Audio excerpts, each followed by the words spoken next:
Now these are the names of the sons of Israel, who came into Egypt. Every man and his household came with Jacob: Reuben, Simeon, Levi, and Judah, Issachar, Zebulun, and Benjamin, Dan and Naphtali, Gad and Asher. All the souls who came out of Jacob's body were 70 souls, and Joseph was in Egypt already. Joseph died, as did all his brothers, and all that generation.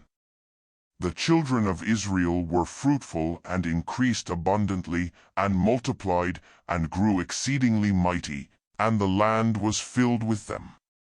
Now there arose a new king over Egypt, who didn't know Joseph. He said to his people, Behold, the people of the children of Israel are more and mightier than we. Come, let's deal wisely with them, lest they multiply. And it happened that when any war breaks out, they also join themselves to our enemies and fight against us, and escape out of the land.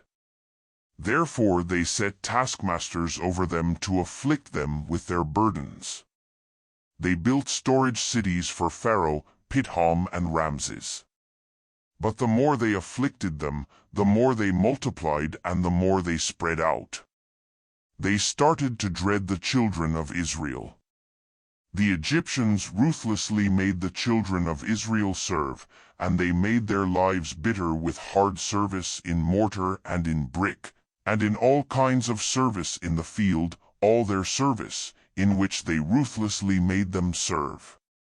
The king of Egypt spoke to the Hebrew midwives, of whom the name of the one was Shiphrah, and the name of the other Puah, and he said, When you perform the duty of a midwife to the Hebrew women, and see them on the birth stool, if it is a son, then you shall kill him, but if it is a daughter, then she shall live.